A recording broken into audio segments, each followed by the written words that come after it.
ಪ್ರೀತಿಯ ಮುದ್ದು ಮಕ್ಕಳಿಗೆ ತೇಜ ಸೈನ್ಸ್ ಆ್ಯಂಡ್ ಮ್ಯಾಥ್ಸ್ ಯೂಟ್ಯೂಬ್ ಚಾನಲ್ಗೆ ಸ್ವಾಗತ. ಇಂದು ನಾವು 7ನೇ ತರಗತಿ ಗಣಿತ ವಿಷಯದ ಭಾಗ 1ರಲ್ಲಿ ಮೊದಲನೇ ಅಧ್ಯಾಯ ಪೂರ್ಣಾಂಕಗಳು. ಈ ಅಧ್ಯಾಯದಲ್ಲಿ ಹಿಂದಿನ ವಿಡಿಯೋಗಳಲ್ಲಿ ಸ್ವಾಭಾವಿಕ ಸಂಖ್ಯೆ ಎಂದರೇನು, ಪೂರ್ಣ ಸಂಖ್ಯೆ ಎಂದರೇನು, ಪೂರ್ಣಾಂಕಗಳು ಎಂದರೇನು ಅಂತಂದು ಯಾವೆಲ್ಲ ಸಂಖ್ಯೆಗಳನ್ನು ಕೂಡಿ ಪೂರ್ಣಾಂಕಗಳ ಆಗ್ಯಾವ ಎಂಬುದನ್ನು ಹಿಂದಿನ ವಿಡಿಯೋದಲ್ಲಿ ನೋಡಿದ್ದೇವೆ. ಮತ್ತು ಅದರ ಜೊತೆಯಲ್ಲಿ ಪೂರ್ಣಾಂಕಗಳ ಸಂಕಲನ ಮತ್ತು ವ್ಯವಕಲನದ ಗುಣಗಳನ್ನು ಕೂಡ ಸಹಿತ ನಾವು ಏನು ಮಾಡಿದ್ದೇವೆ ಹಿಂದಿನ ವಿಡಿಯೋದಲ್ಲಿ ನೋಡಿದ್ದೇವೆ. ಈ ಒಂದು ವಿಡಿಯೋದಲ್ಲಿ ಅಭ್ಯಾಸ 1.1 ಮಾಡೋಣ.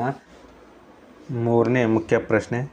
ಒಂದು ರಸಪ್ರಶ್ನೆ ಕಾರ್ಯಕ್ರಮದಲ್ಲಿ ಅನುಕ್ರಮವಾಗಿ 3 ಸುತ್ತುಗಳಲ್ಲಿ ಎ ತಂಡವು ಋಣ 40, 10, 0 ಅಂಕಗಳನ್ನು ಮತ್ತು ಬಿ ತಂಡವು 10, 0, ಋಣ 40 ಅಂಕಗಳನ್ನು ಗಳಿಸಿದ್ದವು. ಯಾವ ತಂಡವು ಹೆಚ್ಚು ಅಂಕಗಳನ್ನು ಗಳಿಸಿತ್ತು? ಯಾವುದೇ ಕ್ರಮದಲ್ಲಿ ನಾವು ಪೂರ್ಣಾಂಕಗಳ ಸಂಕಲನ ಮಾಡಬಹುದೇ ಎಂಬ ಪ್ರಶ್ನೆಯ ಸಮಸ್ಯೆ ರೂಪದಾಗದ ವಾಕ್ಯ ರೂಪದಲ್ಲಿ ಬರ್ಕೊಂಡು ನಾವೇನು ಮಾಡೋ ಪರಿಹಾರದಲ್ಲಿ ಬಿಡಿಸೋಣ ಮಕ್ಕಳೇ. ಪರಿಹಾರದಲ್ಲಿ ಎ ತಂಡ ಗಳಿಸಿದ ಅಂಕಗಳು ಸಮನಾಗಿದೆ ಬಿ ತಂಡ ಗಳಿಸಿದ ಅಂಕಗಳು. ಯಾರು ಹೆಚ್ಚು ಯಾರು ಕಡಿಮೆ ಎಂಬುದನ್ನು ಕಂಡುಹಿಡಬೇಕು. ಎ ತಂಡ ಋಣ 40, 10, 0, ಬಿ ತಂಡ 10, 0, ಋಣ 40 ಅಂಕಗಳನ್ನು ಗಳಿಸಿದರೆ ಇದನ್ನು ಬರ್ಕೊಂಡು ಈಗ ಈ ಲೆಕ್ಕವನ್ನು ಬಿಡಿಸಬೇಕು. ಇಲ್ಲಿ ಅವರ್ಣದ ಒಳಗಡೆ ಋಣ ಚಿಹ್ನೆ ಐತೆ, ಹೊರಗಡೆ ಏನಿಲ್ಲ ಅಂದ್ರೆ ಧನ ಇರುತ್ತೆ. ಧನ ಇಂಟು ಋಣ ಮಾಡಿದಾಗ ಋಣ 40, ಇದು ಧನ 10, ಈ ಧನ 0 ಸಮನಾಗಿದೆ. ಇದು 10, 0, ಇದು ಧನ ಇಂಟು ಋಣ ಮಾಡಿದಾಗ ಋಣ 40 ಅವರ್ಣ ಹೋಯಿತು. ಇಲ್ಲಿ 10ರಲ್ಲಿ 0 ಕೊಡ್ಸೋರು 10 ಮತ್ತು ಇಲ್ಲಿ 10 ಮತ್ತು 40 ಇವು ಎರಡು ಏನು ಮಾಡಬೇಕು, ಬೇರೆ ಬೇರೆ ಚಿಹ್ನೆಗಳು ಇರೋದನ್ನ ಕಳಿಬೇಕು. ಕಳೆದ್ರೆ ಎಷ್ಟು ಅಂತಂದ್ರೆ 10ರಲ್ಲಿ 40 ಕಳೆಯೋಕ್ಕಾಗಲ್ಲ, 40ರಿಂದ 10 ಕಳಿಬೇಕು. 40ರಿಂದ 10 ಕಳೆದಾಗ ಎಷ್ಟು? 30. ಈ 40 ಮತ್ತು 10ರಲ್ಲಿ ದೊಡ್ಡ ಸಂಖ್ಯೆ 40 ಐತಿ, ಅದ್ರ ಮುಂದೆ ಋಣ ಐತಿ ಚಿಹ್ನೆ, ಅದು ಋಣ ಉತ್ತರದಲ್ಲೂ ಋಣನೂ ಇಡಬೇಕು. ಸಮನಾಗಿದೆ 10ರಲ್ಲಿ 0 ಕೊಡಿಸಿದ್ರು 10 ಮತ್ತು 10 ಮತ್ತು ಋಣ 40 ಎರಡು ಬೇರೆ ಬೇರೆ ಚಿಹ್ನೆ ಇದರಿಂದ ಕಳಿಬೇಕು. ಕಳೆದರೆ ಎಷ್ಟು ಅಂತಂದ್ರೆ 30. ಅದು ಯಾವುದು ಅಂತಂದ್ರೆ ಋಣ 30. ದೊಡ್ಡ ಸಂಖ್ಯೆ 40, ಅದ್ರ ಮುಂದೆ ಮೈನಸ್ ಐತಿ, -30. ಇವು ಎರಡು ಅಂಬದು ಸಮ ಅಂಕಗಳನ್ನು ಪಡೆದಿಂದವ.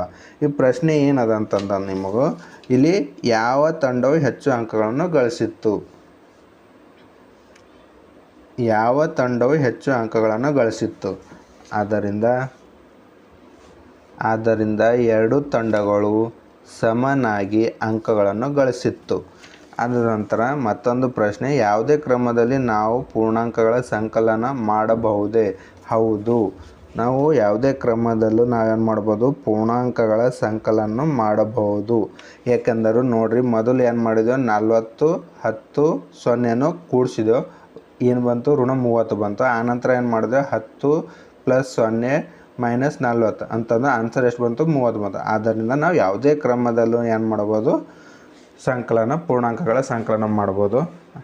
ಅದರಿಂದ 3ನೇ ಮುಖ್ಯ ಪ್ರಶ್ನೆ ಮುಗೀತು ಮಕ್ಕಳೇ. ಇಲ್ಲಿಗೆ 4ನೇ ಮುಖ್ಯ ಪ್ರಶ್ನೆ ಬುಕ್ಕಿನಲ್ಲೇ ಮಾಡೋಣ. ಮುಂದಿನ ಹೇಳಿಕೆಗಳು ಸರಿ ಹೊಂದುವಂತೆ ಖಾಲಿ ಸ್ಥಳಗಳನ್ನು ಭರ್ತಿ ಮಾಡಿ.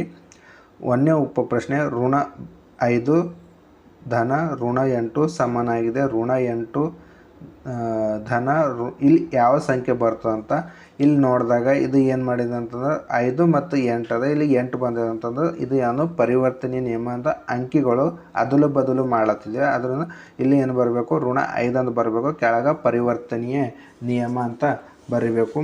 ಅದೇ ರೀತಿ 2ನೇ ಪ್ರಶ್ನೆ, ಋಣ 53 ಧನ ಡ್ಯಾಶ್ ಡ್ಯಾಶ್ ಸಮನಾಗಿದೆ ಋಣ 53. ಇಲ್ಲಿ ಆನ್ಸರ್ ಬಂದಿಂದ ಋಣ 53ಕ್ಕೆ ಎಷ್ಟನ್ನು ಕೂಡಿಸಿದಾಗ 53 ಬರ್ತದೆ, 0 ಕೂಡಿಸಿದಾಗ 53 ಬರುತ್ತದೆ. ಇದು ಯಾವುದು ಅಂತ ಸಂಕಲನದ ಅನನ್ಯತಾಂಶ ಗುಣದಿಂದ ಆಗುತ್ತದೆ.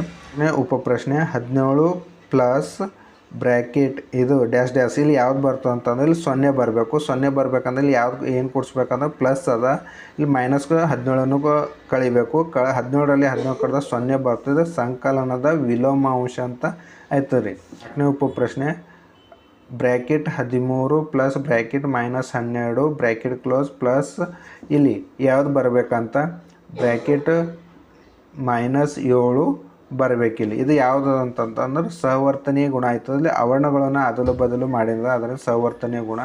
5ನೇ ಕೊನೆಯ ಪ್ರಶ್ನೆ, -4 ಪ್ಲಸ್ ಬ್ರ್ಯಾಕೆಟ್ 15 ಪ್ಲಸ್ -3 ಬ್ರ್ಯಾಕೆಟ್ ಸಮನಾಗಿದೆ -4 ಪ್ಲಸ್ 15 ಪ್ಲಸ್ ಇಲ್ಲಿ ಯಾವ್ದು ಬರ್ತದೆ ಅಂತಂದ್ರೆ ಇದು ಎ, ಇದು ಬಿ, ಇದು ಸಿ ಅಂತ ನಾವು ಪರಿಗಣಿಸಿದಾಗ ಎ ಅಂತೂ 4 ಅದ, ಬಿ ಅಂತಂದು 15 ಅದ, ಇಲ್ಲಿ ಸಿ ಇಲ್ಲ, ಸಿ -3 ಅದ, -3 ಅಂತ ಬರಿಬೇಕು.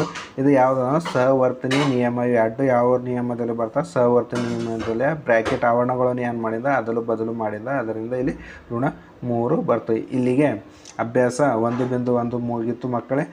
ಈ ಒಂದು ವಿಡಿಯೋವನ್ನು ನಿಮಗೆ ಇಷ್ಟ ಆದರೆ ಒಂದು ಲೈಕ್ ಮಾಡಿರಿ, ಹಾಗೂ ನಿಮ್ಮ ಸ್ನೇಹಿತರಿಗೂ ಶೇರ್ ಮಾಡು ಅಂತ ಹೇಳ್ತಾ ಇಲ್ಲಿಗೆ ಈ ವಿಡಿಯೋನ ಮುಗಿಸ್ತಾ ಇದ್ದೀನಿ.